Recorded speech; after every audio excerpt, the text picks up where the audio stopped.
Hi, my name is Paul Boldy. I work as a project design and development consultant in the commercial and hospitality sectors.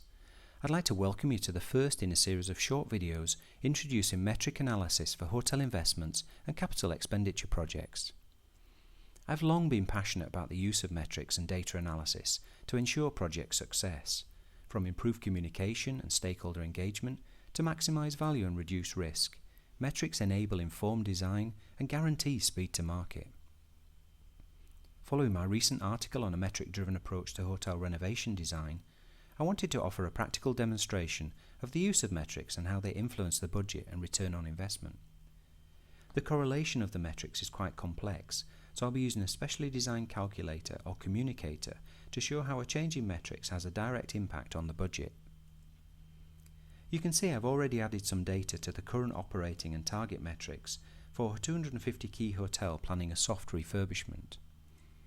The target metrics set the benchmark for future analysis of the project's success, and there's a considerable amount of data available to add weight to the target metrics, from guest data to market analysis.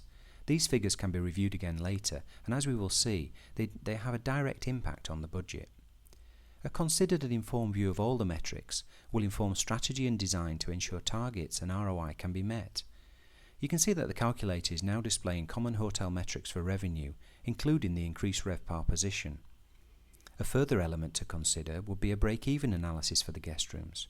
I don't want to spend too much time on this now, but understanding the fixed and variable costs will allow for more informed decisions to be taken when considering the target metrics, and I will cover this subject in a later video.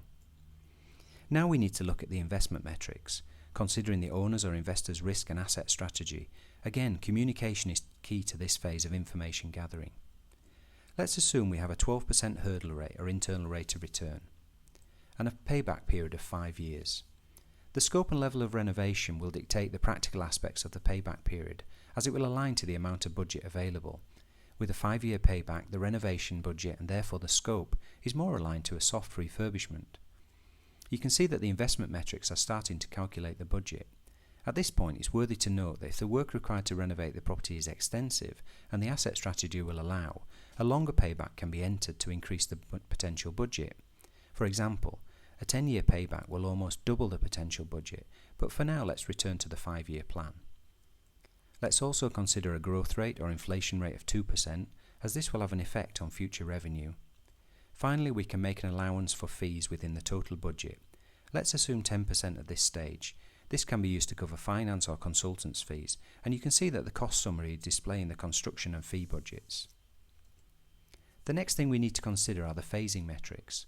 Considering the current occupancy, the proposed scope of works, let's assume that we will target 150 rooms in the first year and 100 rooms in the second year.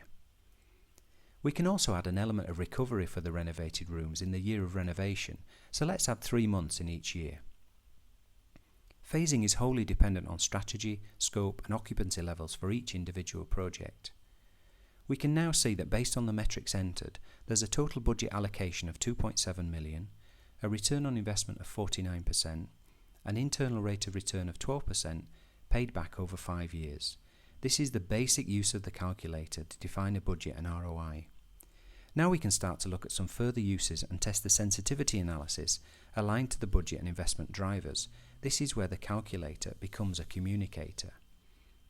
It's also safe to say that these scenarios should be worked out at the strategy stage to allow for a range of investment scenarios. Assume that we have a construction budget around 2.4 million, which is highlighted here. A design is developed and approved with a preliminary cost plan. However, market is dictating that the cost of the works is approaching 3 million. The usual route here would be to value engineer or VE the overspend from the design and get back on track. This has 2 big impacts. It delays the project and it compromises the design. What we can now start to review with the calculator is the effect of changes in the metrics to allow for the projected market costs. I mentioned earlier about reviewing the target metrics again. For example, if we increase the target occupancy to 70% and the target ADR to $130, we can see straight away that the construction budget now aligns to the projected market cost. In one discussion, we've therefore saved time on VE and retained the approved design. We could also review the phasing metrics. Here we can see the effect of completing the rooms in 1 year and how this affects the construction budget. But let's go back to the original model. By running various scenarios through the sensitivity analysis, we can also see the direct effect on the budget. In the first example, we could change the IRR to 10% and the payback period to 6 years, and we immediately see that the projected market cost is met. In the second example, we see the effect of an increased budget of 3.4 million on the investment metrics, with a lowering of the ROI, which does not make for a good scenario. In the third example, we can see the same 3.4 million budget aligned to the correct payback period, which will deliver the best ROI and profitability index. Therefore, a range of investment options driven by metric variance will offer the best solution. The key here is communication and discussion amongst the stakeholders to agree a single aligned vision for project success.